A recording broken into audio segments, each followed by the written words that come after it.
everybody. I hope you had a great weekend. Today, we are going to be talking about political parties, but before we dive into that, I would like you to make sure that you go and get your note taker and make sure that you're filling out your key terms and answering the big question as we go through today. Okay, so how did the political parties affect the development of our new nation? Is really what we're trying to talk about today. All right, so let's dive in. All right, so as you know from what we've been talking about lately, we have the Federalists versus the Anti-Federalists for a lot of what we're talking about. And so today we're really going to dive into the two parties and how they start to form there are first two major political parties and kind of how it affects the United States and the forming of, our fairly new nation. All right, so who were the Federalists? They believed in a strong national government, believed in a national bank, believed the government should help business, and mostly lived in cities. So this is made up mostly of the elite. Okay, so these are going to be more businessmen, if you will. And so they, let's see, they were very organized, and this helped lead to them being so successful in what they accomplished. All right, so who are some famous Federalists and what did they accomplish? Well, Alexander Hamilton was the first Secretary of State. John Adams was the second president of the US, which we're going to talk about in just a minute. And John Marshall was the first Chief Justice of the Supreme Court.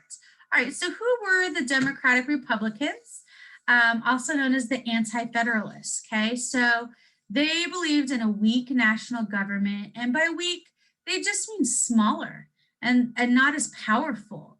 They believed that the government should be as small as possible and that the local and state government should be the ones with the most power. Okay, so they are against the national bank. And we're talking about mainly your average citizens that are living in farms and in more rural areas. So who are some of these famous Democratic Republicans or Anti-Federalists? Well, we all know Thomas Jefferson, okay? So he was the third president of the United States, but he was also before that the vice president under John Adams, okay? So James Madison was the fourth president of the United States and James Monroe, who was the fifth president of the United States. All right, so let's talk about John Adams. All right, so who was he? He was from Massachusetts. He was a Federalist who promoted a strong central government, clearly a good looking fellow. I mean, look at him. Who wouldn't want to get to know that guy? All right. And he was also the second president of the United States. Obviously, I'm making a joke for those of you who don't have me as your teacher. All right. So what were John Adams' economic policies? John Adams was a Federalist. He believed the national government should help the economy, and which is why he supported the national bank. Okay. All right.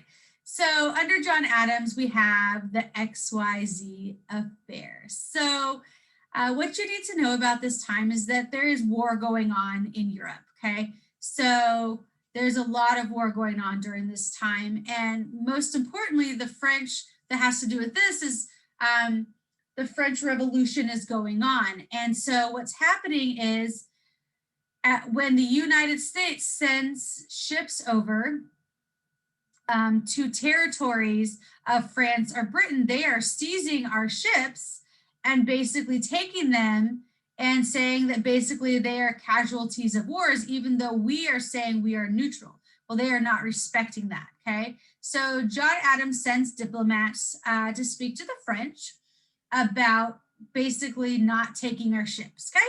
So unfortunately, the French kind of have this custom that's well known, where in order to even speak to them or get to trying to have a treaty with them, you have to basically bribe them and pay them a loan before they'll even talk to you. So the United States, the diplomats are incredibly offended by this. So they come back. So this is a big deal. This leads to something called the quasi-war. Okay, we're basically, and we're going to talk about this in a minute. So John Adams was incredibly unpopular. So why? Why was that?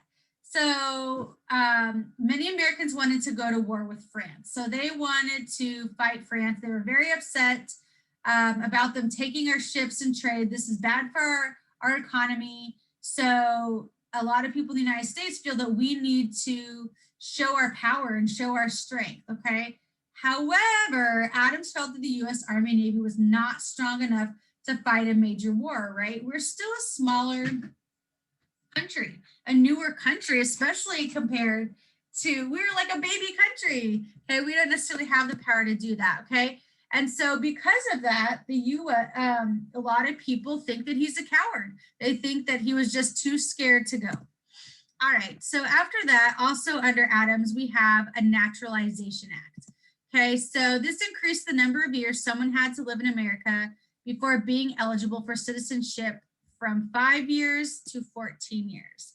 Okay, most immigrants voted Democratic Republican. And so during this time, we start to see basically like some racism come up.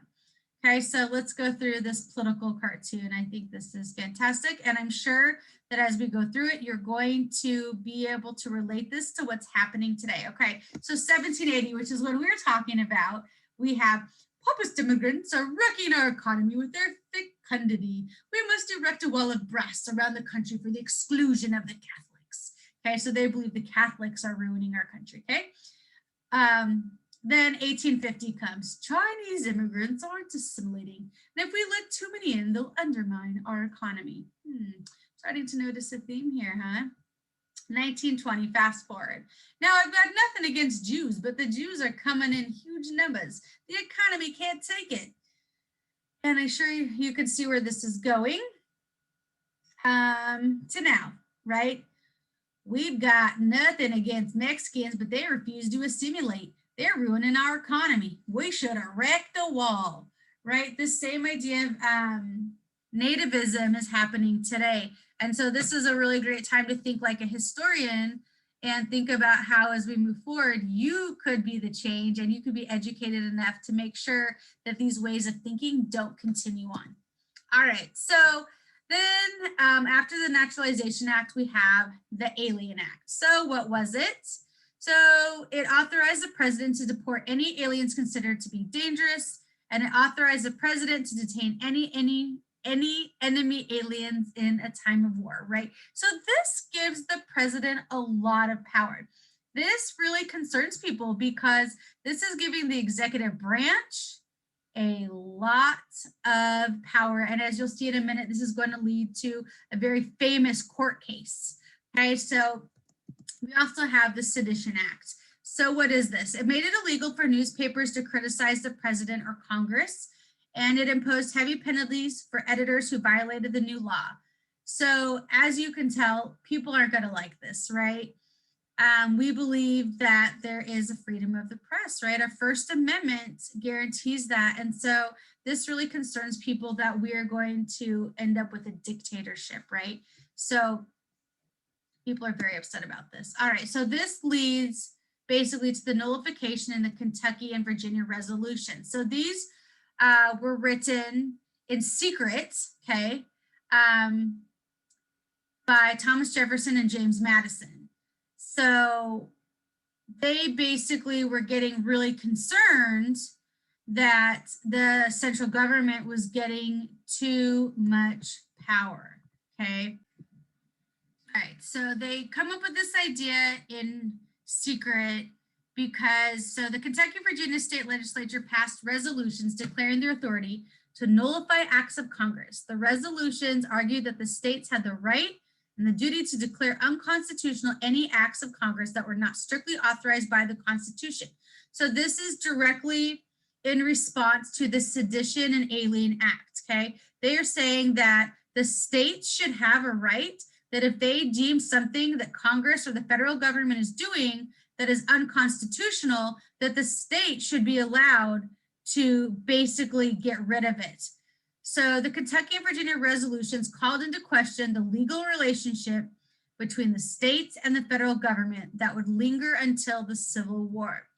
Could states ignore federal laws within their borders And does their popular sovereignty outweigh the power of the Constitution? As an interesting side note, this is actually still debated today, if whether or not the federal government can always trump the local state government. So then we have resolution. It's a formal expression of opinion or intention agreed on by a legislation. All right, so what is John Adams' legacy? In weighing his presidency, we have to consider the negative along with the positive. All right, so let's look at the negative first. So relationship with France damaged, new taxes imposed, which people are upset about because they're already suffering, thanks to, well, what you'll see in a minute, okay? Party politics become entrenched, okay? So things are not good. All right, but there are some positive things. He keeps the US out of war, preserves neutrality, which is what President Washington really wanted, strengthens the Navy, peaceful transfer of power in 1800, which was the first time a peaceful transfer of power had happened. All right, so let's look at Thomas Jefferson. He is our third president. All right, so he is from Virginia. He is a Democratic Republican. Remember, that's the same thing as an anti-federalist.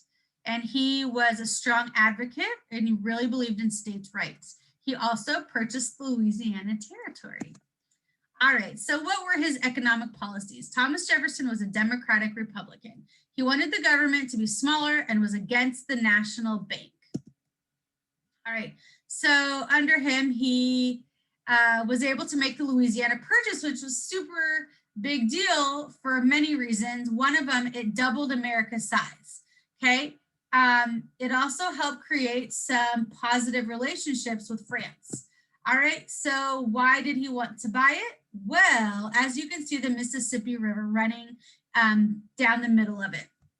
Essentially at this time, down the middle of the American territory of the United States, okay? So this is a really big deal because this increases shipping, this increases the land that farmers can use to farm. This also opens the New Orleans Harbor to be able to trade more efficiently. All right, so then we have one of the, this is really the first major court case in the United States. So this is Marbury versus Madison in 1803. So what happened? Well, Chief Justice John Marshall and the Supreme Court gave themselves the judicial review. So the Supreme Court can now declare laws unconstitutional. So what does that mean? So that means the courts have the power to strike down laws and executive orders that they find to violate the Constitution. So this is a really big deal. All right, so then we have the Embargo Act of 1807. So this is I find this to be very interesting. So it forbade export of all goods from US because American sailor ships were being robbed. The Embargo Act was a disaster. All right, so let's talk about this just for a minute. So if you think back to when I was talking about the XYZ affair, okay, so there's this war going on in Europe and they're taking the US ships and sailors, okay? So basically what happens is Thomas Jefferson comes up with this idea of an embargo. So we don't have the power, military power to actually fight them. And so he says, let's do an economic war. So he liked the idea because it was different, hadn't really been done before, and this appealed to him. And so basically what he did is he said, fine, we're not going to trade with people.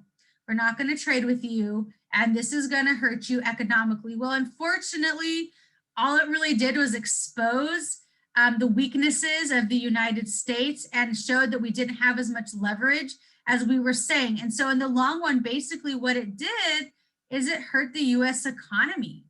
Okay, so basically we needed them more than they needed us. All right, so what is Thomas Jefferson's legacy? He doubled the size of America with the Louisiana Purchase. He was a president during America's most important court case to that point. He promoted smaller government and states' rights. And then controversially, he was a slave owner and he actually fathered many children from slaves. All right, I hope you enjoyed that. I hope you learned a lot. And don't forget to take your notes.